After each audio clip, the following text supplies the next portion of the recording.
हिमांशी बाबरा, ये लड़की मुझे दुबई में मिली, दुबई के मुशायरे में, और मुझे राजस्थान से फ़ोन आ रहे थे कि शकील भाई वो हिमांशी, मैं जानता नहीं था, उसका नाम भी नहीं सुना था, वो ज़रा देख लीजिएगा, वो हमारी बेटी है, वो ज़रा देख लीजिएगा, हमारी बहन है, ज़रा उसका ख्याल रखिएगा। मैंने सोचा कौन है भाई ये, तो वहाँ मुझे मिली एक मुशायरे में।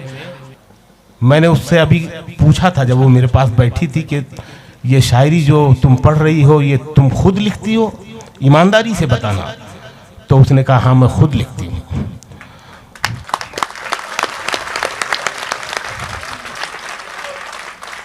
वरना ये बातें मैं नहीं कहता। हिमांशी बाबरा मतलब ये खुदा जिसको नवाजना चाहता है ना, इस लड़की की उम्र ही क्या है, अभी आई है ये और मुशायरों में छा गई है। वाह, इसको बहुत मोहब्बत मिल रही है। दो मिसरे याद आ रहे हैं, शायद उन्होंने दरभंगा वालों के लिए ही कहा था कि गुलाबों की तरह शबनम में अपना दिल भिगोते हैं, गुलाबों की तरह शबनम में अपना दिल भिगोते हैं, मोहब्बत करने वाले खूबसूरत लोग होते हैं। ये आप मोहब्बत करने वालों को सलाम अर्ज करता हूँ। बारिश भी आई, लोग इधर उधर भी हुए, लेकिन इस मुशायरे में आप जहाँ थे वहीं जमे रहे, तमाम लोगों को नवाजा। अरे अब पढ़ लीजिए, अरे दो शेर तो पढ़ लीजिए, दो शेर तो पढ़ लीजिए। नहीं जरूरी है, जरूरी है। भाई देखिए इरशाद अंजुम साहब कहते हैं कि नाजिम जो होता है ना बेचारा, या तो शायरी करेगा या निजामत करेगा। बड़े अच्छे अच्छे शायर जो है ना निजामत की क्या कहते हैं, नहीं पढ़ेंगे, बोल रहे आइए ना।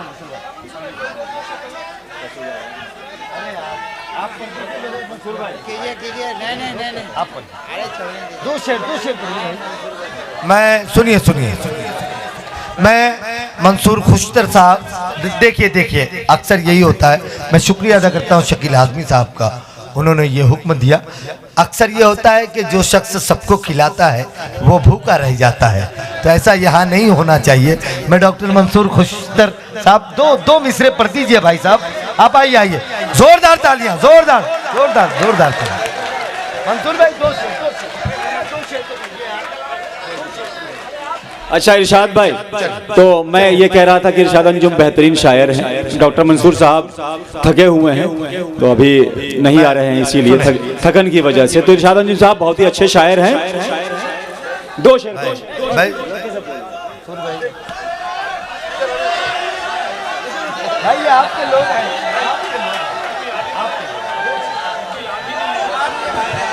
तालियां बजाइए। शकील आज़मी साहब उनको लेकर आ रहे हैं, ये आपकी अपनी मिट्टी के लोग आपको सुनना चाहते हैं। भाई पढ़ो जो शेर तुमको याद है,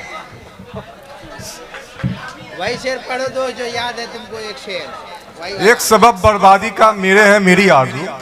क्या बात है, क्या बात है। सबब बर्बादी का मेरे है मेरी आरज़ू, दूसरा पोसीदा और सुरक्षा ही के दिल में है। जिंदाबाद जिंदाबाद जिंदाबाद।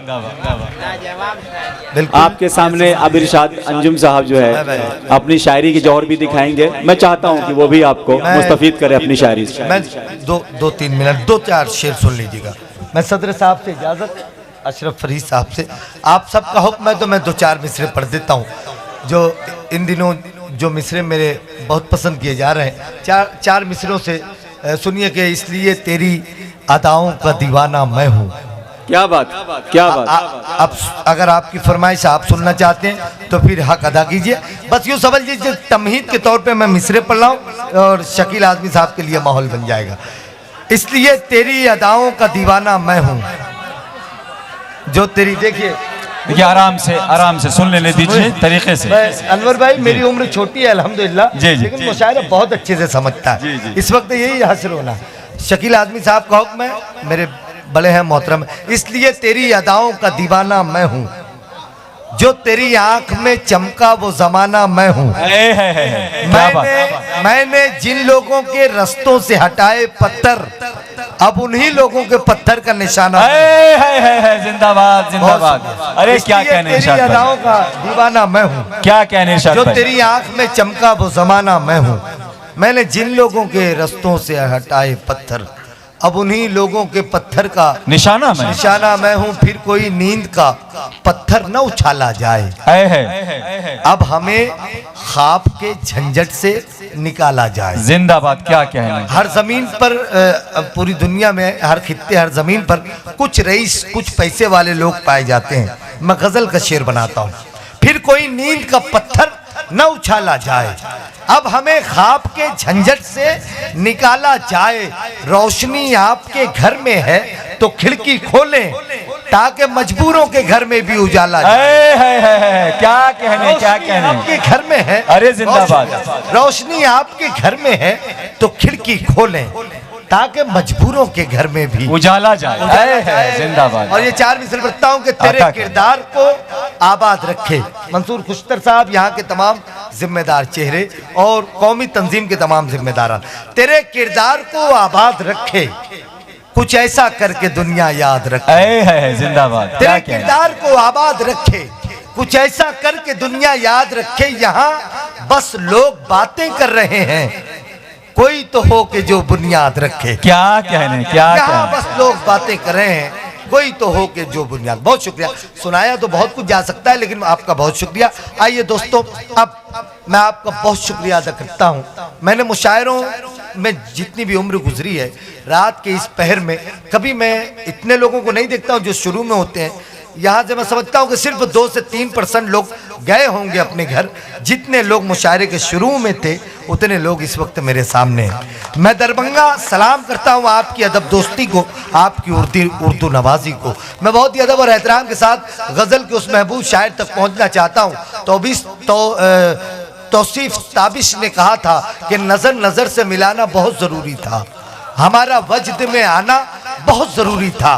किसी ने पूछ लिया था गज़ल के बारे में, तुम्हारा नाम बताना बहुत ज़रूरी। क्या बात, जिंदाबाद। मैंने इस मुल्क हिंदुस्तान के अंदर मुशायरों के बदलते हुए हालात देखे हैं। मैंने उन शायरों को भी देखा है कि जो गज़ल के मुशायरों पर आए थे तो गज़ल पढ़ते थे, लेकिन बाद में शोहरत कमाने के लिए, पैसा कमाने के लिए, मकबूलियत के लिए उन्होंने अपने लहजे को बदल दिया, वो अपने ट्रेंड से हट गए। लेकिन हो गया। शकील छोटा हूं लेकिन शकील हूं मैं। खुश रहें इरशाद अंजुम। जी भाई, जी सर। दरअसल शायरी में शॉर्टकट नहीं होता। क्या बात। ये जो हमारे नौजवान हैं, आज जो थोड़ी तरतीब बिगड़ी थी, मुशायरे के आदाब सीखना चाहिए। मुझे अपने बड़ों से प्यार नहीं मिला, लेकिन मैं अपने छोटों से मोहब्बत करता हूँ। क्या बात।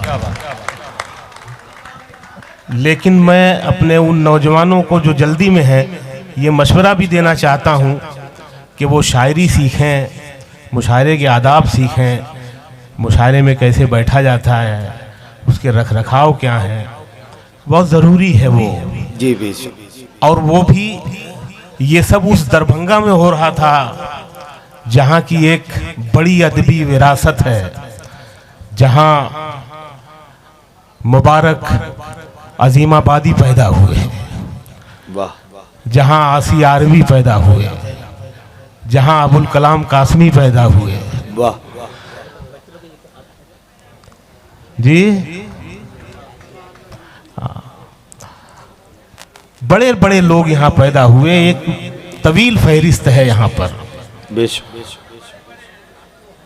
आज के हमारे बड़े नक्काद और बड़े नज़्म गो शायर जमाल ओवैसी यहीं पे रहते हैं।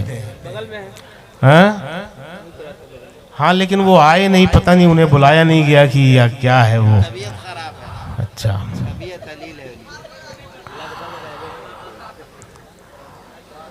पौने 4 बजने वाले हैं, अजान का टाइम हो रहा है।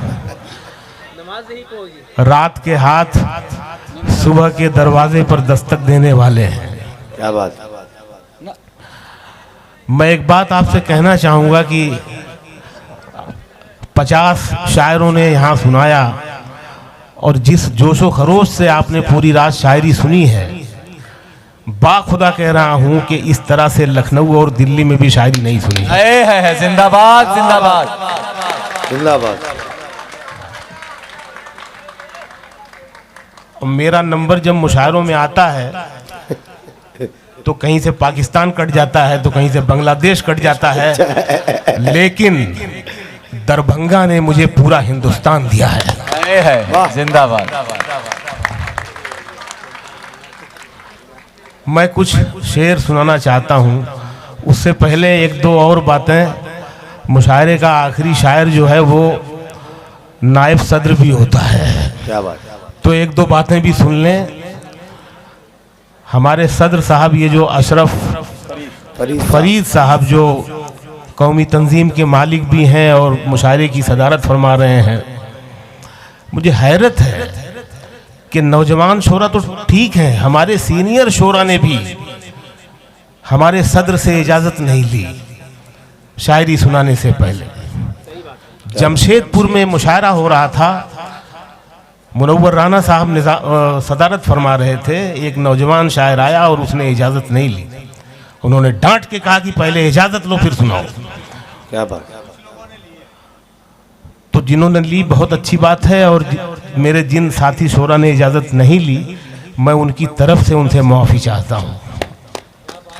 वाह। एक बात और कहना चाहूँगा, मैं अदबी आदमी हूँ, मुशायरे में बाद में आया, फिल्मों में बाद में आया। मेरी 8 किताबें छप चुकी हैं और बहुत सारा कुछ किया है जो आप पढ़ते होंगे तो जानते होंगे। अपने बारे में इस तरह की बातें नहीं करता, जिम्मेदारी वाली बात करने जा रहा हूँ, इसलिए मैंने अदबी हवाला दिया है। हिमांशी बाबरा, ये लड़की मुझे दुबई में मिली, दुबई के मुशायरे में, और मुझे राजस्थान से फ़ोन आ रहे थे कि शकील भाई वो हिमांशी, मैं जानता नहीं था, उसका नाम भी नहीं सुना था, वो ज़रा देख लीजिएगा, वो हमारी बेटी है, वो ज़रा देख लीजिएगा, हमारी बहन है, ज़रा उसका ख्याल रखिएगा। मैंने सोचा कौन है भाई ये, तो वहाँ मुझे मिली एक मुशायरे में, और सच कह रहा हूँ वहाँ मैंने उसको ठीक से सुना भी नहीं। इधर लगातार मैंने 3-4 मुशायरों में इसको सुना है।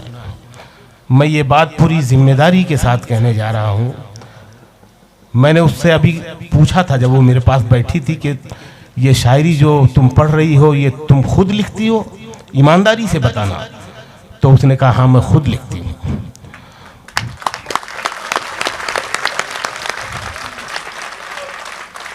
वरना ये बातें मैं नहीं कहता। हिमांशी बाबरा मतलब ये खुदा जिसको नवाजना चाहता है ना, इस लड़की की उम्र ही क्या है, अभी आई है ये और मुशायरों में छा गई है। वाह। इसको बहुत मोहब्बत मिल रही है। अब देखिए आप हिमांशी बाबरा कितना मुख्तलिफ नाम है। इसकी जो शायरी है उसमें जो एक मोहब्बत की चुभन है, उसकी जो आवाज़ है, उसका जो पेशकश है, उसमें इश्क का बुलावा है। वाह। उसकी जो शख्सियत है, उसका जो लिबास है, उसका जो रखरखाव है, ये सब कुछ एक जो पैकेज है, ये इतना कमाल का है कि हमारे हिंदुस्तान की शायरात में ये सबसे मुख्तलिफ है। वाह। और आप देखिएगा अगर ये इसी तरह लिखती रही, मुशायरे की शोहरत ने इसे बिगाड़ा नहीं, और ये लिखती रही, तो 5-10 साल में आप देखिएगा कि हमारे मुल्क की अच्छी शायरात में इसकी बहुत नुमाया जगह बनने वाली है। वाह।